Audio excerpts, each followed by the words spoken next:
Nii, et praegu selle video siis teemaks on paberi häälestamine ja sinna kirjanurga tegemine. Et kuna layout 1 on mul juba tehtud, ma võtan siis layout 2, muidu tavaliselt tuleb eelmine layout 1 võtta. Ja nüüd, nii kui layouti peale lähete, tekib layouti ribon. Siin on üks koht, kus on page setup, siis teine koht on siin page setup ja kolmas koht on, kui parem hiireklikk teha layouti kirja peal, siis tuleb ka page setup manager. Et igale printerile tuleb oma layout teha ja igale paberi suurusele. Nii, ja nüüd siit, see on selline mõttetu aken, Macil seda ei ole, siit edasi tuleb minna siis page setupi juurde ja siit, võtame, et tuleks ühtemoodi, siis TVG to PDF, alt kolmas. Ja paberitest on siis ainukesed enam-vähem normaalsed paberid on siis ISO full bleed paberid, need siin on antud juhul lausa ilma igasuguse prindi alata, mis on väga hea.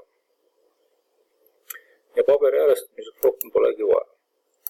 Lõus. Nii, antud ülesande juures vaateportsu meil ei ole isegi üldse vaja, et selle võib ära kustutada.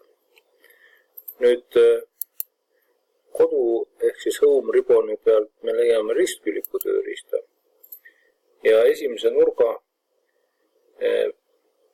praegu, kui mul on prindiala terve lehe suurune, ma saaksin ka koordinaatidega panna, aga et olla siis järjekindel oma põhimõtetes, siis esimese nurga panen klikiga paika ja teise panen mõõtudega 420,297. Nii. Tulemuseks on siis paberi suurune ristkülik ja abimeestest on siis mõistlik kasutada siin ortot, siis ei kaldu kuhugi kõrvale ja paremast servast on 10 millimeetrit vaja lohistada ülevalt 10, alt ka 10, nii, alt 10 ja vasakult servast 20. Nii, võib kohe teha sellele ka jämeduse anda, näiteks 0,5 ja kirjanurga ristkülik tuleb siis siia paremasse alumisse nurka nüüd niimoodi, et esimene koordinaat on miinusega 180,50 ja selle kasti sisse omakorda tulevad väiksemad ristkülikud. Alumisest paremast nurgast esimene siis 60,15 ja teine 30,7. Nüüd seda viimast ristkülikut on mõistlik kopeerida copy selectioniga, kasutades siis baaspunktina alumist paremat nurka. See võimaldab meil siis paigutada siia kõik need 9 selle mõõduga kasti, lõpetame enteriga ära ja teeme siis ülejäänud kastid ka siia. Nüüd juba kasutades objekt snappi, mis ilusti võimaldab neid kasti siia joonistada.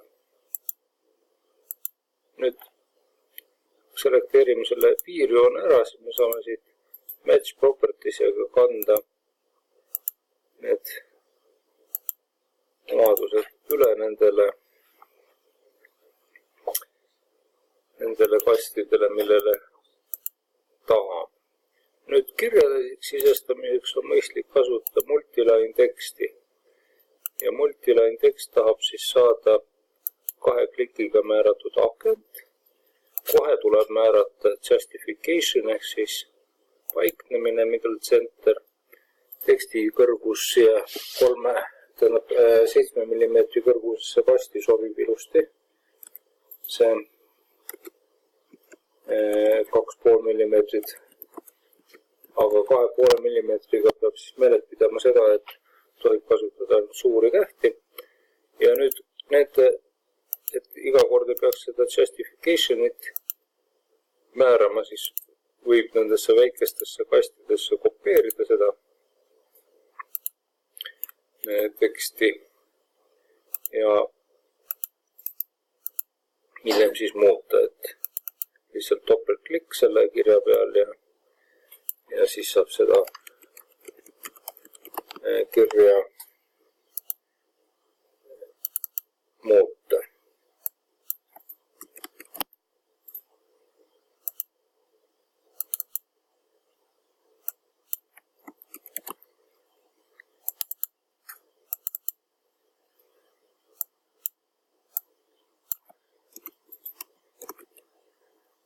Nüüd kuupäeva jaoks on mõistlik kasutada välja field ja kõige mõistlikum on siis salvestamise kuupäev, siis kuupäev muutub iga kord, kui see joonis on salvestatud. Nüüd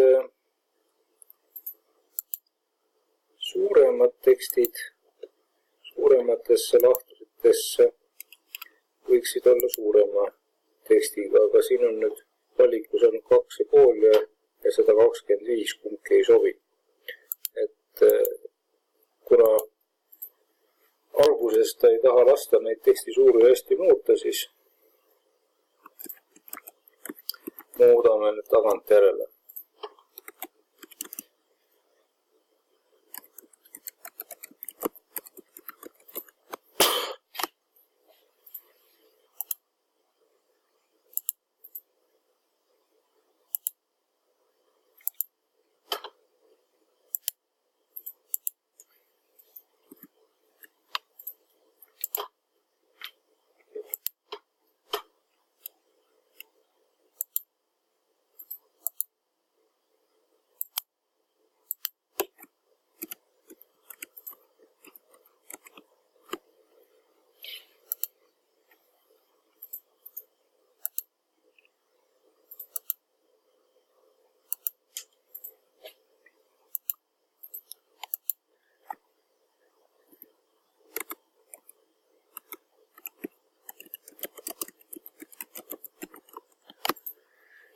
Nii.